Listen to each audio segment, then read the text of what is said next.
अस्सलाम वालेकुम व्यूवर, उम्मीद करता हूँ कि आप सब खैरियत से होंगे।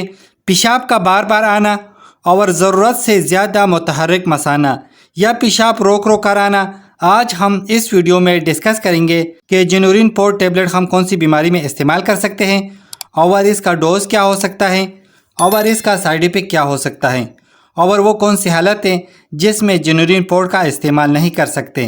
कंप्लीट रिव्यू जाने इस वीडियो में। तो सबसे पहले बात करेंगे जिनोरिन पोर्ट के कंपोजिशन के बारे में। तो इसके अंदर फ्लेक्सोविलेट और हाइड्रोक्लोराइड पाया जाता है और जिनोरिन पोर्ट टेबलेट 850 रुपये में किसी भी फार्मेसी से बआसानी मिल सकता है। अब बात करते हैं इस्तेमाल के बारे में। तो जिनोरिन पोर्ट तब इस्तेमाल करवाया जाता है कि जब यूरिनेशन में रुकावट हो या पेशाब बार बार आता हो, तो ऐसी कंडीशन में जिनोरिन पोर्ट का इस्तेमाल किया जाता है।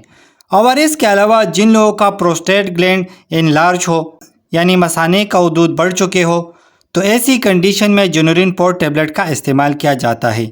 और जब मसाने के हदूद बढ़े हुए होते हैं तो पेशाब करते हुए मुश्किलात होती हैं, जैसा कि पेशाब रोक रोक कर आना या पेशाबों में जलन होती है। और इसके अलावा अगर पेशाब के कतरे आते हो और जब पेशाब के कतरे आते हैं तो जिस्म नापाक हो जाती है, जिसकी वजह से नमाजी अफराद के लिए मुश्किलात होती है और बार बार वज़ू करना पड़ता है।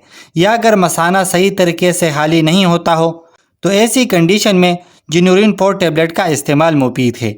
और इसके अलावा जिन लोगों को शुगर हो और शुगर वाले मरीज़ को पेशाब बार बार आता है, या अगर ऐसे मरीज़ जिनका पेशाब खुद बहुत निकल जाता हो और ये पेशाब की नाली का इन्फेक्शन भी हो सकता है, तो ऐसी कंडीशन में जिनोरिन पोर्ट टेबलेट का इस्तेमाल किया जाता है। और जिनोरिन पोर्ट टेबलेट का काम ब्लडर के मसल को रिलैक्स करती है, जिसकी वजह से ब्लडर के मसाइल ख़त्म हो जाती है। अब बात करते हैं तरीका इस्तेमाल के बारे में। तो जिनोरिन पोर्ट दिन में 2 से 3 मरतबा इस्तेमाल कर सकते हैं अकॉर्डिंग टू कंडीशन और अकॉर्डिंग टू डिजीज़। लेकिन एक चीज़ का ख़ास ख्याल रखें कि कोई भी मेडिसिन डॉक्टर के मशवरे के बगैर इस्तेमाल ना करें। अब बात करते हैं साइड इफ़ेक्ट के बारे में।